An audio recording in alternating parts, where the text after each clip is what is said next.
도입되면 우리 어떻게 살게 되는 걸까? 이런 생각을 한번 해보도록 하죠. 기본소득 사회라는 건 일종의 북극성이에요. 우리가 지금 북극성이 없는 세상에 살고 있죠. 예전에는 뭐 민주화하겠다는 생각을 하면서 뭐 세상을 이렇게 발전시켜보자 으쌰으쌰 하기도 하고, 뭐잘 살아보세요 하면서 더 거슬러 올라가면 잘 살아보세요. 좀 먹고 살 걱정 없이 좀 살아보자. 뭐 입합에 고깃국 한번 먹어보자. 이런 북극성이 있었죠. 한 사회가 나아가야 될 방향이라는 게 있었죠. 근데 지금 그게 있으세요? 명확하지 않은 것 같아요. 그나마 기본소득이 그런 상상력을 줍니다. 그게 뭐냐면 먹고 살기 위해서 뭔가 노력을 열심히 하지 않아도 되면 어떨까 이런 생각이에요. 쉽게 얘기하자면 내가 먹고 살기 위해서 이 더러워도 참고 일을 하고 상사가 쪼아도 억지로 뭔가 하고 내 가치관하고 안 맞아도 뭐 좀 눈 딱 감고 하고 그랬는데 안 그러면 어떻게 될까? 그러지 않아도 된다면 어떻게 될까? 이런 얘기거든요.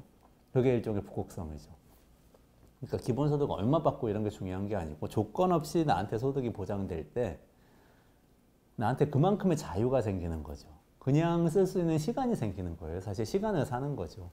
그 뭐 월 100만 원 어치의 시간일 수도 있고 월 10만 원 어치의 시간일 수도 있어요. 근데 그 시간이 생겼을 때 나는 어떻게 삶을 살게 될까?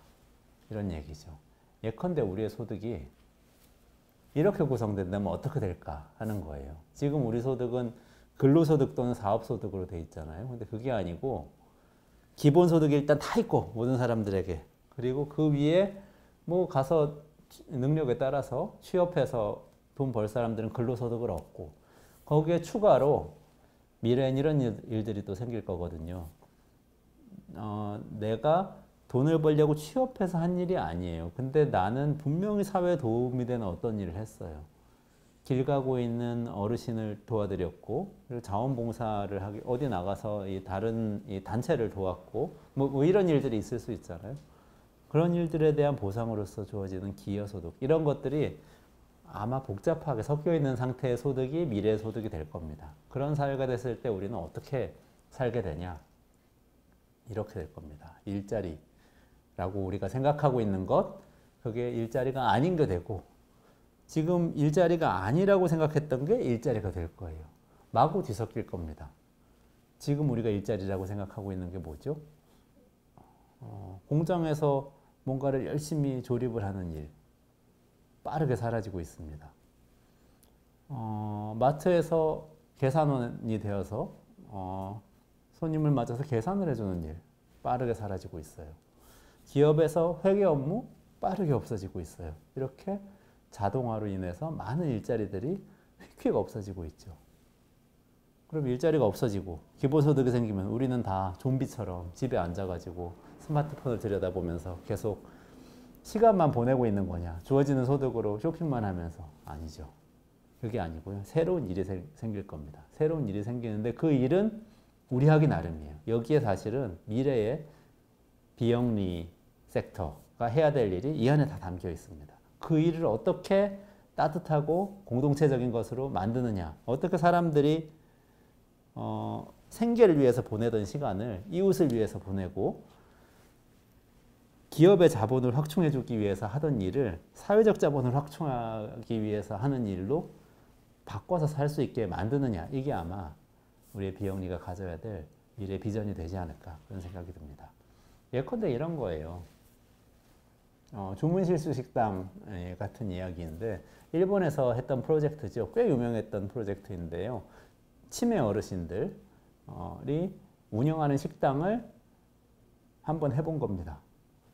근데 그 식당이 당연히 어려움이 굉장히 많아요. 이 어르신들이 주문받고 금방 잊어버리시거든요. 그래서 돈가스 주문 받았는데 우동 갖다 주고, 우동 한 그릇 갖다 줬는데 또 우동 한 그릇 더 갖다 주고 그러세요. 근데 여기 가서 손님들이 하는 일은 뭐냐? 손님들은 그 사실을 다 알고 가는 거예요. 그래서 우동 한 번 더 갖다 주셔도 아이고 제가 너무 좋아가지고 2그릇이나 주셨군요. 너무 감사합니다. 이게 손님들이 하는 일이죠.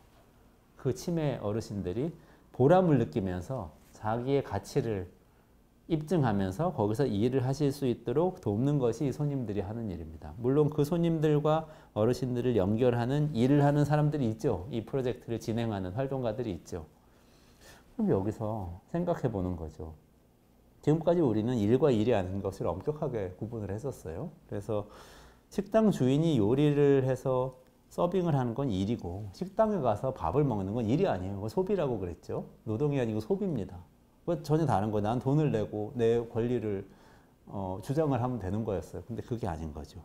소비하는 것도 일인 거예요, 여기서는. 왜냐하면 소비의 결과로 누군가에게 영향을 끼치니까. 그 사람이 뭔가 가치를 느끼니까요.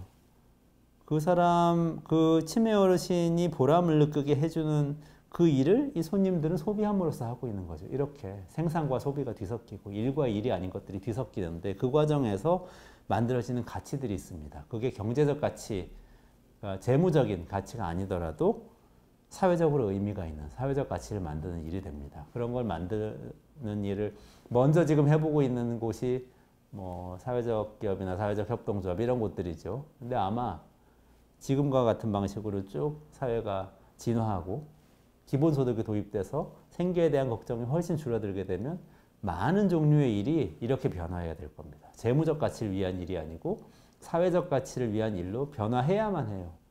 그걸 만들어내는 게 사실 우리들의 임무겠죠. 조금 더 나가면 너무 심각하지 않고 재미있게 이걸 생각해 볼 수도 있어요. 프로페셔널 아마추어라는 개념이 있습니다. 미국의 펌킨 청킨이라는 대회가 있어요. 이게 뭐냐면 호박 멀리 던지기 대회인데요. 호박을 멀리 던진다니까 호박을 들고 이렇게 손으로 힘껏 던지기 대회인 것 같잖아요. 그게 아니고 이렇게 사진에 나온 것처럼 어마무시한 장비들을 사람들이 끌고 와가지고 저걸로 호박을 던져요. 이 사람들은 왜 호박을 거기 와서 던지냐? 재밌으니까. 거기 인터뷰한 게 나오는데 1년 내내 온 가족이 미국의 저 남부 어느 주에서 몇 천만 원을 들여서 이 호박 던지는 기계를 만들어요. 트럭 개조하고 뭐 여기저기서 부품 사다가 막 만듭니다. 내내 만들어서 1년에 한 번 따고 가지고 여기서 대회하는 거예요. 너무 재밌으니까. 근데 그 수준이 아마추어가 만들었지만 프로 같다는 거죠. 프로페셔널 아마추어라는 개념으로 이걸 설명하죠. 메이커 운동 들어보셨어요? 메이커 운동 하는 분들이 사실 이런 거예요. 나는 재미있어서 만들지만 이 재미있어서 만들고 있는 이 제품이 결과적으로 누군가에게 팔리고 결과적으로 세상에 굉장히 큰 영향을 줄 수 있다라고 믿으면서 하는 거죠. 원래 위대한 제품은 그렇게 나오긴 했어요. 원래 뭐 저 컴퓨터 개발한 이 빌 게이츠나 뭐 저 그 워즈니악, 스티븐 워즈니악 뭐 이런 사람들도 다 창고에서 뚝딱뚝딱 뭐 만들다가 결과적으로 컴퓨터가 되고 나중에 소프트웨어가 되고 그랬다고 그러죠. 또 다른 측면이에요. 아까 일이 사회적 가치를 만든다고 그랬는데 지금은 일이 사회적으로 가치 있는 일이 나중에 될 수도 있는데 일단은 재미있어서 해보는 일. 이런 것들도 일의 범주에 들어가게 된다는 겁니다. 한나 아렌트라는 철학자가 이미 수십 년 전에 인간의 조건이란 책에서 이렇게 얘기를 했어요. 우리가 일이라고 부르는 것이 있는데 노동이죠. 근데 이 노동이 사실은 여러 가지를 합친 말이다. 크게 세 가지로 분류할 수가 있다. 노동과 작업과 활동 세 가지가 있다고 했어요. 레이버, 노동. 이거는 해야 되니까 하는 일이에요. 이걸 안 하면 세상이 돌아가질 않습니다. 억지로라도 해야 됩니다. 월급 받고 꼭 해야 되는 일이에요. 우리가 흔히 얘기하는 노동은 여기에 머물러 있죠. 근데 한 걸음 더 나가서 작업이 있어요. 워크라고 얘기를 했는데 이 작업은 세상을 변화시킴으로써 내가 어떤 보람을 얻는 그런 일이에요. 그러니까 예를 들면 이런 거죠. 나는 가구를 가구 회사에서 나온 거 그냥 사면은 훨씬 편한데 굳이 나무하고 도구를 사다가 집에서 만듭니다. DIY라고 그러면서 나 혼자 만든다. 공방에 가가지고 만들고 그래요. 그게 바로 워크죠. 나는 이 가구를 나무를 변형시켜서 가구를 만들므로써 나 자신을 실현하는 거죠. 자아실현적인 노동입니다. 한 가지 더 얘기했어요. 그게 활동인데요. 활동은 사회운동이나 정치 같은 것을 이야기하는 것이라고 했습니다. 자신의 가치를 실현하기 위해서 하는 일. 이것도 엄연한 일이다 라고 얘기했어요. 만약에 기술이 지금처럼 발달하고 우리가 바라는 것처럼 생계 걱정이 전혀 없는 사회가 오면은 어떤 부분이 늘어날까요? 당연히 작업과 활동이 늘어납니다. 노동의 크기는 점점 줄어들 수밖에 없을 겁니다. 왜냐하면 자본이 노동을 과거처럼 그렇게 많이 원하지는 않기 때문에 그렇죠. 인공지능과 기계가 훨씬 더 많은 생산을 할 수 있게 되었기 때문에 그렇습니다.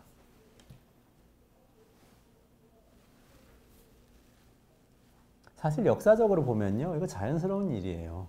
우리가 흔히 아침에 일어나서 회사로 출근했다가 저녁 때 퇴근해서 집에 돌아오고 그 일을 일주일에 한 5일 내지 6일 동안 하고 1년 내내 그 일을 계속하는 것을 영원히 그게 정상적인 자연스러운 삶이라고 생각하는데요. 그건 착각입니다. 그렇게 된 지 얼마 안 됐어요. 그렇게 된 지 글쎄 우리나라는 100년 정도밖에 안 됐죠. 그리고 사실 자본주의가 처음 시작된 영국에서도 산업혁명 이후에 그렇게 된 것이기 때문에 한 250년 정도밖에 되지 않은 일입니다.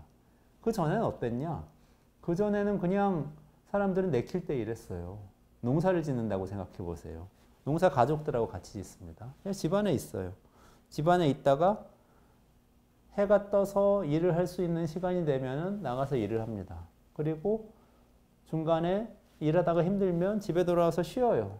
그리고 어떤 날은 다 너무 몸이 안 좋아서 쉬고 싶은 날이 있으면 다 쉽니다. 어떤 날은 또 나가서 파티를 하기도 해요. 그거 다 자연의 흐름에 자연의 흐름에 사람이 시간을 맡겨서 사용을 했었거든요. 주 8시간 노동, 주 40시간 노동은 기계의 흐름에 사람이 자기 몸을 맞추면서 만들어진 거예요. 공장이 생기면서. 거기에 따라서 기업 조직도 바뀌고 노동관계도 바뀌고 사회 안전망의 형태도 바뀝니다. 예를 들면 산업혁명 이전에는 기업 조직이라는 게 없었어요. 다 이 간해수공업이었죠.